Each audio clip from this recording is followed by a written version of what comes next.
Hello, welcome to iSense Business Training Series, and thank you for joining us. Over the next 5 minutes, we'll be talking about how to set up a business in Nova Scotia, and we'll be focusing on the post-launch phase. If you need more information about this topic, please visit the website of nsbusinesshub.ca or reach out to one of your iSense business counselors. By now, we hope that you have reviewed the checklist of the pre-launch phase and that you have covered all the previous topics which we have discussed in our previous video. Now I am going to dive into the topic of the post-launch, and we're going to be covering 8 different points that are going to constitute your post-launch checklist. The first point is about how you execute on your planning and on your strategy. So when you are going to launch your business and you start the operation, you need to be very careful that you are really following your strategic plan, that you are executing on it, and that you have put everything that you need to put in place in order to have a good grasp of your business. Second, you need to have the team with you on board. You should have by now recruited your team or had your advisors next to you, or reach out to the other service providers which are going to help you build your business.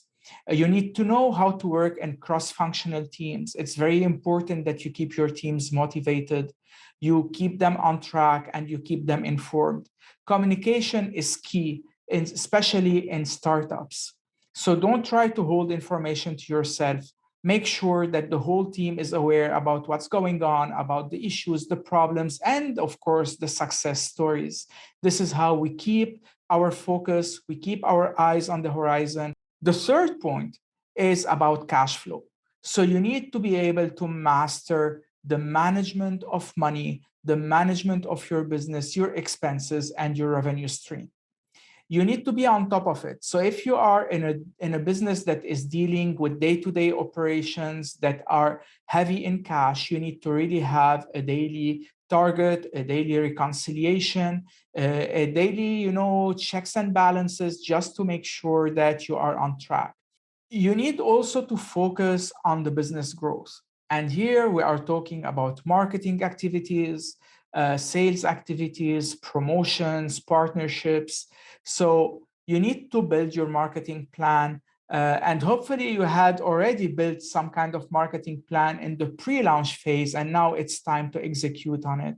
So you need to look at probably your digital marketing strategy, your online presence, and don't forget about the traditional marketing strategies and execution, because you need to keep in mind that not all your audience is online.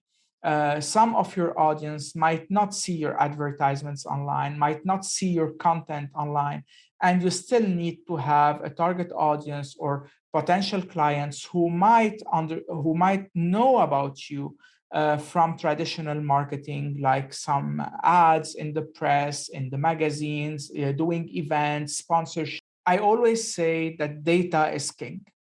So you need to have as much data as you can get and gather about your business, about your operations, about your clients, about your purchases, about your inventory.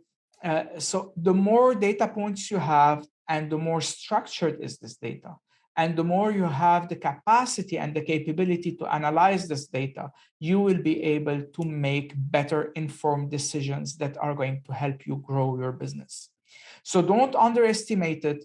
Don't start only with a pen and paper. Don't start with any tools that are not going to help you to automate your business. We are in the digital era.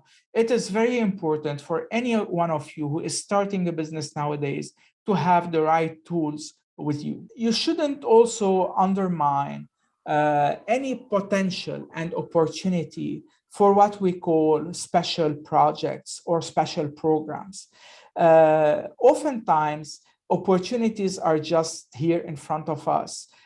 Some of them are not planned, but they are good opportunities. So we need to have a good mechanism where we can decide in a very scientific way and very objective way if we want to embark on one of these special projects, because potentially the return is good for us or the exposure is good for us. So we shouldn't undermine such projects, and we need to keep a bandwidth for them. And also we need to keep a budget aside for them.